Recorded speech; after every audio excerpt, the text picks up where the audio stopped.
Hello and welcome to Cheers PA Beer Talk. I'm your host, Mike Lintal.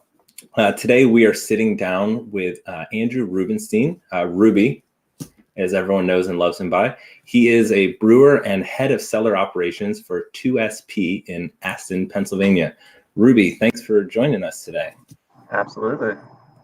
So one of the first things we like to get out of the way is just the beer that really brought you to craft. Like, do you have a memory of a beer that was different, that stood out to you? You're like, you know what?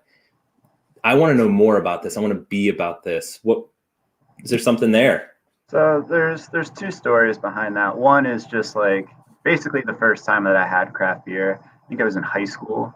I found the one shop that would, you could walk in and they would just sort of, look the other way when you were just putting the cash down. But it was Brooklyn Brown Ale. It was actually the first beer when I had a little bit of extra money, and I just wanted something that I actually enjoyed the taste of. Brooklyn Brown Ale was the one that I always went for. The other story being more so how I became a brewer was when I was in college, 21 at this point. I started really getting into a lot of sour beer and barrel aged beer, and I realized as a college kid there's absolutely no way that I could afford these bottles of beer that are like $20-$30.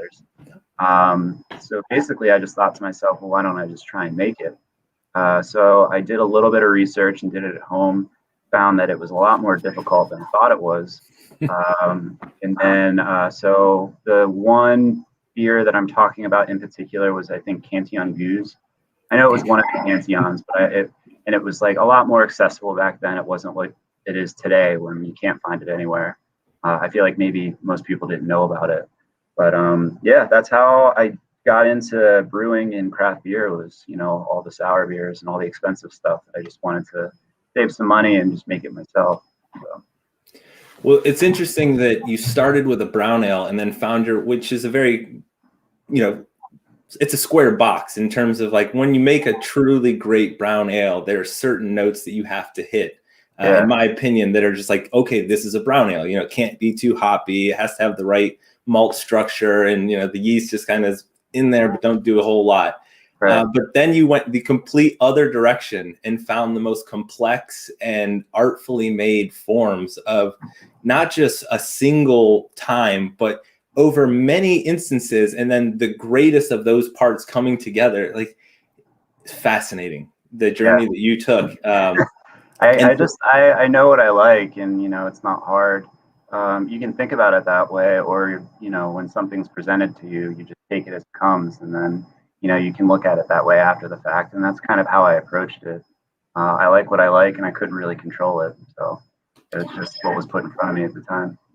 Absolutely. Well, whoever put that in front of you, you should probably have gotten a very nice gift. That is a nice thing that they did for you. So you said that's the one that made you want to pursue craft brewing when you had that Cantillon. So you've been sparked by wild fermentation. You've got an interest in making beer.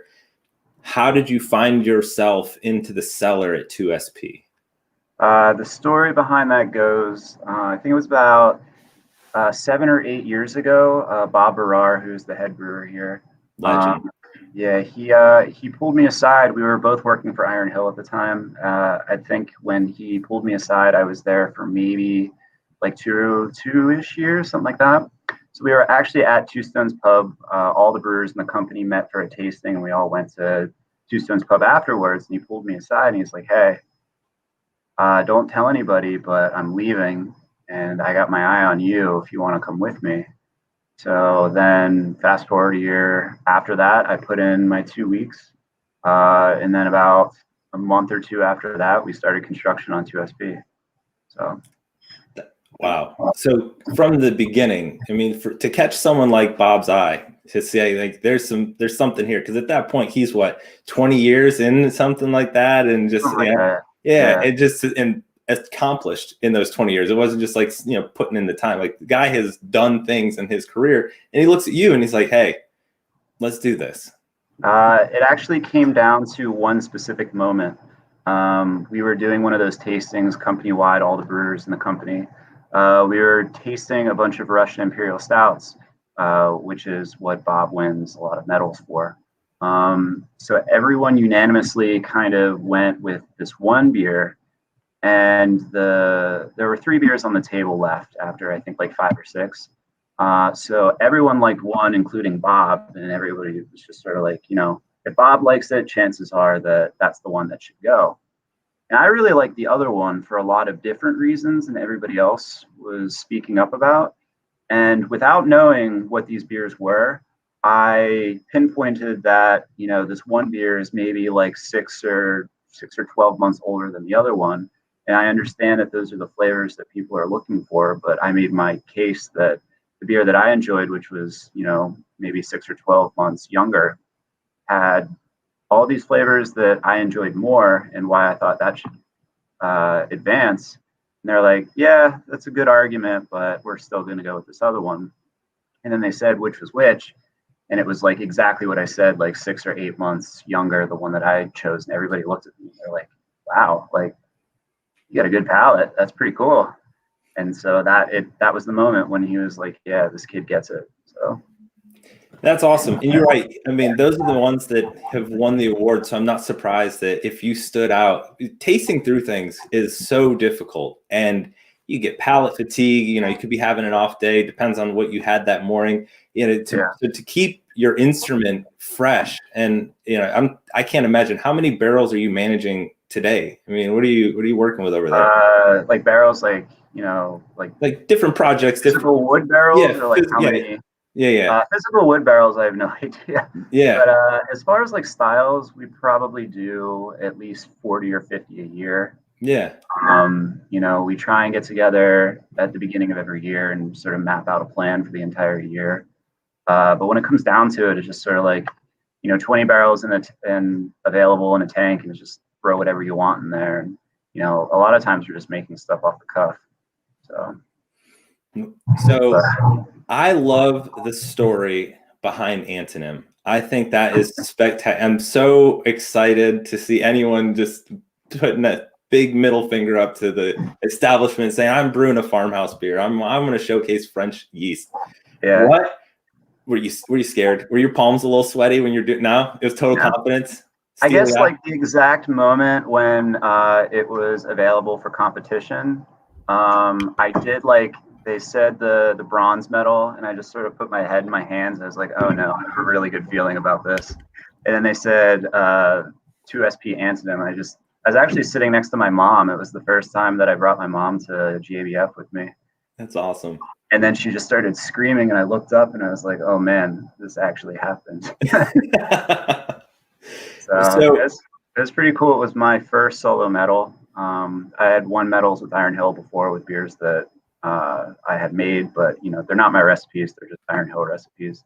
One was a triple, one was the Vienna Red Lager, but this one was mine from start to finish. So yeah, man, you always love your firstborn. Nothing like it. So you should be proud of that. So that beer lives on. Summer's around the corner. I think there's, in the 5 years, the opinions on those types of beer, and we're moving away from the over shandification of summer beers. Like, there's a place for a farmhouse style, a grisette, way more in package today than there ever was when you were flying against the man out there and making that happen. Do you think that's something down the road we'd ever see in package, or is it still too much of a niche beer that it just has to live the way that it does? Just generally, you can definitely find some grisettes out there. I know Sly Fox makes one every year, and they can it. As far as ours, with the resources that we have, there's some wild yeast that goes into that beer. So we try and keep that separate from all of our packaging equipment. So that beer will likely not see cans, but it has seen bottles in the past, and it could see bottles in the future. All of our bottling is done by hand. All the barrel aged stuff goes through this bottler. So that could be something that we would see just in large format, or maybe 500 milliliter, just glass bottles. But as far as can, not so much. Totally understandable. For us anyway. Yeah, no, I totally understand that. And Sly Fox Grisette is always one that I get excited. It's a true sign of summer. It's like, all right, we're here. Grisette, in cans. That's a Let's do very this. good one too. Another one that's won a ton of medals. So Absolutely. Yeah, I would I drank a ton of off color when I lived in Chicago. And nice. like anyone, like that's what made me realize that you can be different with brewing and like it's possible. It's not super profitable and large scale, but like if you know where you are and what you do and do it well and commit to the craft, I mean, you can't, they're artfully made beers. And it's very similar to what you're doing with, some of the smaller batch things. You mentioned Canton, that just, there's two ways and both can be done artfully and done well. It's just the business supports one over the other, in my opinion. Right. But it doesn't mean there's not a place for some of that. And I'm glad to see that you and 2SP and everyone out there that is part of that is doing it right. I'm trying my hardest. It's not exactly a style that makes our company a ton of money, but that's not really for me to worry about with that specific style. That's just something that I want to make because I like the stuff that I make and I want to share it with other people. So I try not to make it about, our company and ourselves all the time. I try and do some stuff for myself, do some stuff for people that appreciate things that are a little harder to find. So I try and keep that in the mix whenever I can. That's great, man. And it's nice because you're talking about balance. And to me, that's what I've always found in any 2SP that I've opened.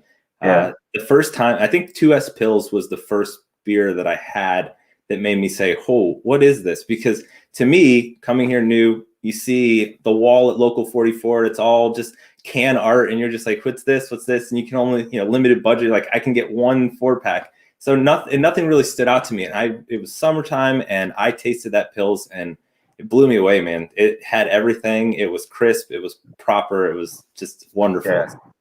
I love that beer. That's also another beer where, standing up to something like an IPA or fruited, whatever, you can't really compare them. Like I drink, 20 pints of Pilsner for every like 1 IPA that I drink like in our tasting room probably. But that's just me, not everyone's like me. But again, that's another beer that I kind of have to fight for. And there's definitely a place for it. And, you're saying exactly what I think about it too. So it's hard to deny that there is a place for that kind of beer. So. Absolutely. And I think that in terms of like seasonally drinking, you always talk about, well, you should eat seasonally. You should only eat tomatoes when tomatoes are in season. Well, you should only drink Saisons in the summer and you should only drink Pilsners and like save your heavy stuff for the winter and barley wines only after Christmas. Like there should be certain rules and regulations to all of this, but why can't we have like a that calendar I can get behind? You know what I mean? Like you flip the night, like, oh, we're doing Grissettes this month. It's like there are levels to how this should go. And I just feel like as the consumer, swings back and forth, and there's a huge swing that's currently going on, in my opinion, away from some of the stuff and, opening people's minds up to Pilsners and lagers and different beers because, well, I really can't drink 15 of these juice bombs because it's really not great on my gut. So I would, let's figure how much. I saw a meme the other day. It was like 900 calorie beers. And they were talking about it. I was like, when you really break it down and you think about it, yeah, that is a time and a place. It's a nice treat, but you can't make that your whole thing. And so there needs to be the balance, and Pilsners can do that for us. Yeah, for sure. It's like, Pilsner is the beer that you actually drink. All those fruited, lactose, 9%, whatever, that's something you trade a bunch of times and then you share it with like 5 people. So, yes. Yeah. They're beers for the community. They're more enjoyable in small doses. So one of the things that I always like to know is, do you have any, without naming any names, funny beer festival stories? Have you seen some bleep? I mean, where to begin? What's appropriate for? Yeah, I mean, it's just noon. Yeah, it's a family show here, Ruby. Yeah. So probably one of the funnier things I've ever seen. This is years and years and years ago when I was brewing at Iron Hill Maple Shade. I was doing the Battleship Festival. And so this festival, it's on, I forget what the battleship is called, but you can see it right from across the river when you're going down Columbus Ave in Philly. It's pretty noticeable, but they actually let people onto this battleship. They give them a ton of beer. And I think this is one of the festivals where they don't give you a taster glass. They give you like kind of a proper glass. And then they just put the little line on it and they're like, don't fill it past here. So people abide by that rule for maybe the first hour or two. Yeah. But, you know, fast forward 3 hours and the festival is sort of winding down. And, you know, keep in mind, it's a battleship. So the floors are made of metal and it's summer and you're drinking beer and there's ice everywhere. So the floors are extremely slippery and everyone's been drinking in the sun essentially for the past 4 hours. So everyone's slipping and everyone's, you know, just sort of losing their grips. And then what happens, this giant circle forms and people are just booking it into the circle and sliding on their stomachs like all the way across the circle and everybody's just cheering them on. It was the weirdest, funniest thing I think I've ever experienced at a beer festival. That's amazing. That's one of the best stories I've ever heard. Yeah, luckily nobody got hurt, but or that I know of at least. But it was really wild. It's better for the purposes of this story. No one got hurt, as we recall. But it was just everyone was having so much fun and being so stupid and just like it was great. It was absolutely hilarious. Oh man, that's great. Do you switching gears here? Do you have certain gotta hear songs or artists that you're listening to on a brew day? I generally have like a lot of control when it comes to what we play in the brewery. I think my number one choice, I listen to a lot of hip hop. I know Gangstar is a radio that gets played a lot. We listen to a lot of like classic 90s hip hop in general. What else do I like to play? A lot of metal, a lot of like Motorhead and like weird stoner stuff like Caius. And so it really runs the gamut. I remember one time I played WWF theme songs for like 3 hours, which was actually pretty fun. Everyone was really excited, like, yo, I haven't heard this song in like 20 years. So, dude, I could not imagine matching in to Stone Cold Steve Austin, just like ripping bags as the cans and just, yeah, let's do this. I mean, come on, that is a great idea. I definitely played his theme song, was it last week on March 16th? So that was a fun day. Nobody got it, but I still played it. You got to keep fighting those fights, Ruby. That's what we need it for. You know, it's not for them to get it this time. Eventually, you know, Stone Cold Day, they're like, oh yeah, that cool. I think on 3/11 day, I played Amber on repeat just to piss everybody off in the brewery, and I think nobody noticed, which is a little concerning. I had to turn it off because I couldn't take it. But maybe they I do like 3/11 though, just not that song. No, it's especially on repeat. That song, I mean, it's once in a blue moon. You're like, all right, cool. And but I can't believe no one came and complained to you, because I feel like on the second time around, I'm like, all right, something's going on here. Yeah, maybe it's just we've reached that point where they just ignore music when I'm playing it because maybe they don't like it. I don't know. But who knows? Are there any artists that are banned either in the tasting room or in the brewery? They're just like, no, we're not listening to that. I got in a lot of trouble once. The song isn't banned, but our Friday, we have a few Friday songs that we wait until we're pretty much done working.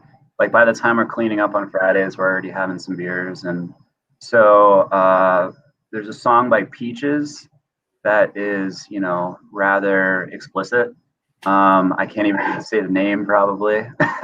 But there was one time where I had to leave work early, but I didn't get to play the song. And my Spotify at the time was linked to the Spotify that plays at work. So we had a very family-friendly night at the brewery. So I kept trying to play the song in my car when I was driving home, and it wouldn't play. It would get about, 30 seconds in, and then it would just shut off. So I went onto my phone and I pressed play again, and it would shut off immediately. And then one of the guys here texted me and said, "Stop playing that song."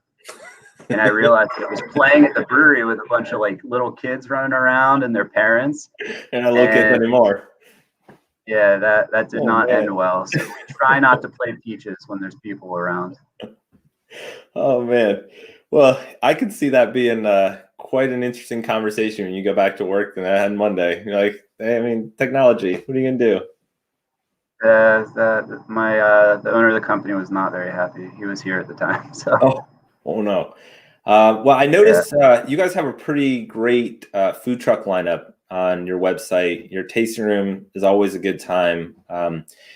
Events coming down the pipeline I saw you just did something for St. Patrick's Day. So you're still doing events and kind of warming back up for the summer, I'm guessing?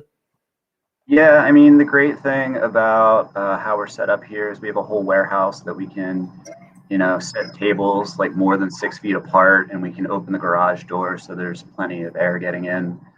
So we can have a decent amount of people back there while still keeping up with all the social distancing guidelines. We built a patio so people can have beers outside now that it's getting a little warmer. But people stuck it out all winter. Like we were digging up snow so that we could set up the tables, and people still sat out there and ate for a long time.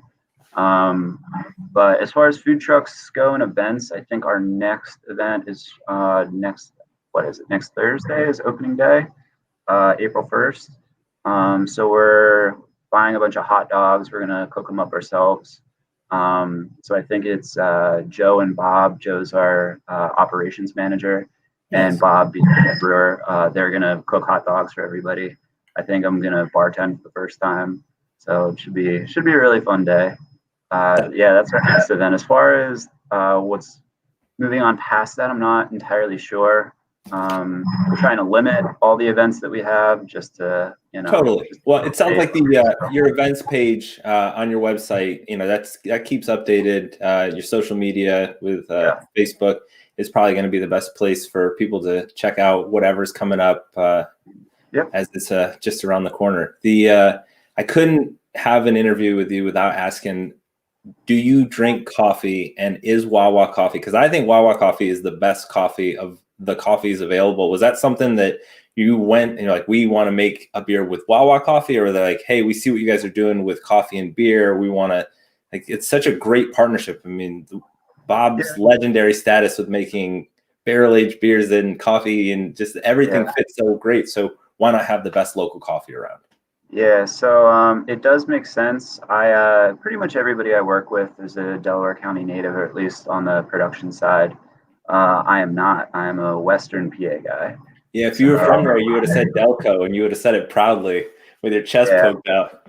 So as far as, like people who grew up around Wawas have like the most special relationship with that. So it definitely made sense for a brewery like ours to be a part of it. I do drink coffee. It's one of my favorite things. I arguably like coffee more than I like beer. I do drink a lot of Wawa coffee, especially when it's Wawa, coffee beer season, because they drop off pallets and pallets and pallets, and the beans that they get are very, very good.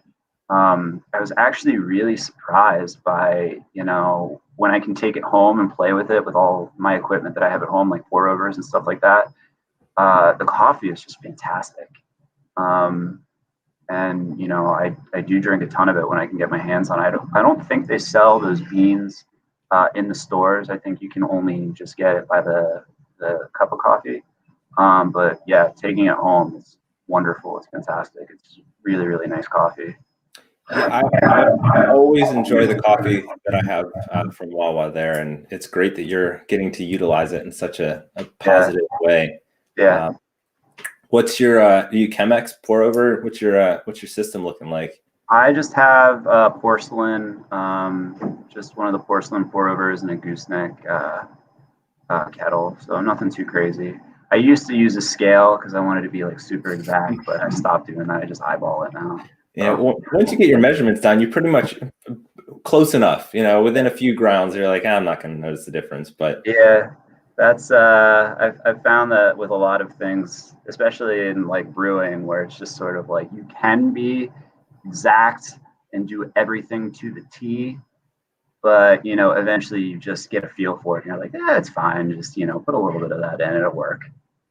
But only with certain things. Other things have to be exact. We're absolutely. I think but that's part of the process, is like knowing the limits and knowing where you can play and the feel of brewing. It's more of the art side of it than technically you learn where the guardrails are, but then the art happens in between there where you do the dance. Yeah, it's sort of like with IPAs. It's like, how much of this do you throw in? Just throw the whole box in. Like, yeah, that's sort of where we got with IPAs. But oh man, there's a whole box in here. IPA is going to be on a can at some point, and I would think in the next 6 months. We're starting to run short on names, so we'll take anything. Yeah, that's for sure. Well, Andrew, I really appreciate your time today. Before we get out of here, we do need to highlight the March beer at Wise. Every month we choose a different beer and just kind of showcase it, ones that I really enjoy. And this month we chose Up and Out, 6% hazy IPA. Anything that showcases Cascade hops is great by me. But I love the beer. Do you have any thoughts as the man behind the beer that you could give us some insight into why this beer is so great? Sure.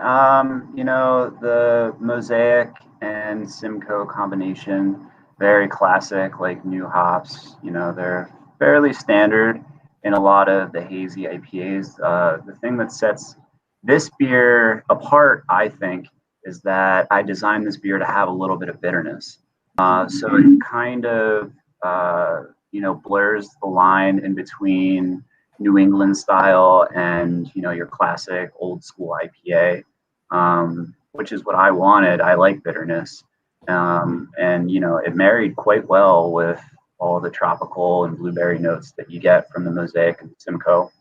And then with a lot of my IPAs, I like to, very early on at Iron Hill, somebody taught me that you always need to have 3 flavors in an IPA to make it well balanced. You need pine, you need citrus, and you need the dank factor. So that's why I chose the 3 hops that we use in Up and Out. Cascade gives you the pine, Simcoe gives you the tropical, and then the Mosaic gives you the dank. So that's the trifecta that I always learn to put together. Not all of our IPAs are as balanced. We do try and do some of like the more juice bomb type things using like hops like Citra, and Idaho 7 is one of our big sellers. That beer is called Dirty Money, and we make Really Dirty Money, which is the triple version. Up and Out, it took off. It just sort of came out of nowhere with the success. It just really hit the ground running. People just loved it immediately, and the success of that beer just exploded. It's our #1 beer. It has been since we put it out. And another really great thing about that is one of my favorite things that I get to do every year. It is my favorite thing that I get to do every year, especially with work, is that I travel to Yakima Valley, Washington to hand select all the hops that we use for all of our beers for the upcoming year. So I get to really, pick apart that beer from like all the way inside to the outside, down to like visiting the farm, selecting, this crop looks like it's going to be really good this year, so this is what we're going to go with. That's sort of how Up and Out came to be. It changes subtly every year, but it's just because of the differences in the hops, and that climate changes every year. Some years it gets too much rain, not enough. There are all the wildfires this year, so that kind of devastated the entire area with all the smoke and the fire. But yeah, it's a really fun beer. We work really hard on making it consistent, and I'm glad that everyone likes it and that it had so much success. Well, I appreciate someone that's speaking to the connection of the natural effects on beer, because you don't hear enough about that. But honestly, you're making something that comes from agriculture, and you rely on beer. That's why beer was made in the first place. It's great to see someone using their platform and speaking out about just using just awareness around why this beer is a little different each year, because it was a wet growing season, it was a dry growing season, all these different factors. So you're not trying to, we have to make the same thing every time. You're acknowledging that there can be limitations because of nature, and we need to accept that and own our part of it and do what we can do to try to help mitigate some of those issues.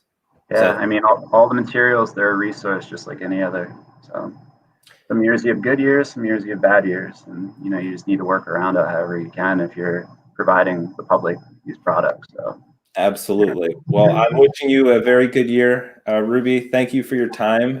We have run out of time here, but if you are interested in any of the beer you heard about today, check out 2SP, their website, social media. If you're ever in Aston, you should really check out that tasting room. It is phenomenal. So thank you, Ruby. Everyone, have a great day, and we'll see you again soon. Cool.